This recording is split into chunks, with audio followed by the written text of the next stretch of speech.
જય બીએસ મિત્રો, કેમ છો?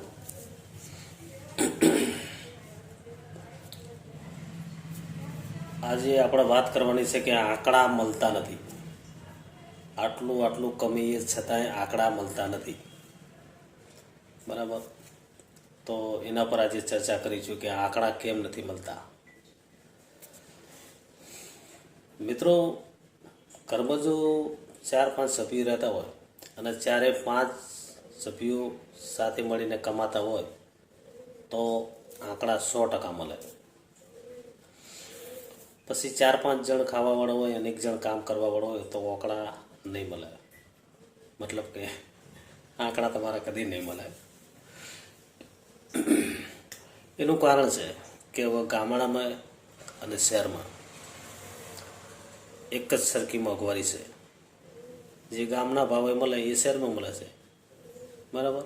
પણ ફેર એટલો પડે કે ભાઈ ગામમાં શું છે, એક સમય અમુક વસ્તુ હોય તો હાલે, ન હોય તો હાલે, પણ ખાધા પીધા વગર તો હાલવાનું નથી.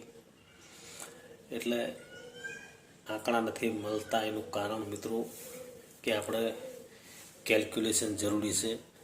આપણે 25,000ની મહિને આવક હોય તો આપણે એમાંથી કર કસર કરી અને 20,000 વાપરીએ, બરાબર?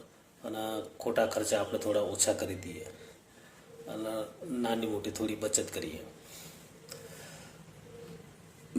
તો આપણા આંકડા મળે અને કેલ્ક્યુલેશન થાય. અને બીજી કે અત્યારે એક ધંધો પકડી રહેવામાં મજા નથી.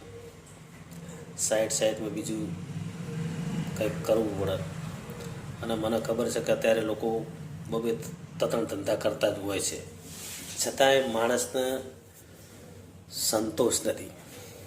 આમ એમ કે બસ હવે આ ચલો આટલું કમાણે સંતોષ નથી, કંઈ ના કંઈ નવું કંઈ ના કંઈ કરવાનું કોશિશ ચાલુ જ છે.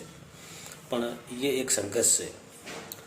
તો મિત્રો, માણસ તો સંઘર્ષ કરે છે. પણ એક બીજો તમને કિસ્સો કહું કે તમે કોરવાડિયાને ઓળખતા છો, મતલબ કે કરોડિયું. એનું ઘર બાંધવા માટે એ 10 વખત નીચો પડે છે અને ઊભો થાય છે, 10 વખત નીચો પડે અને ઊભો થાય છે, છતાંય એ એનો ઝાડ બાંધીને રહેશે. તમે કોઈ ખૂણા ખસકે જોયું હશે કરોડિયાનું, તો એ એનું કામ પૂરું કરી દેશે. એમ માણસને હંમેશા મક્કમ થવું જોઈએ, કાઠું થવું જોઈએ, હિંમત હારવાની નહીં. અને કોઈ દિવસ મગજ પર ખોટા વિચારો લાવવાના નહીં. ગમે તેવું દેવું હોય, ગમે તેવું ટેન્શન હોય તો ખાલી તમારા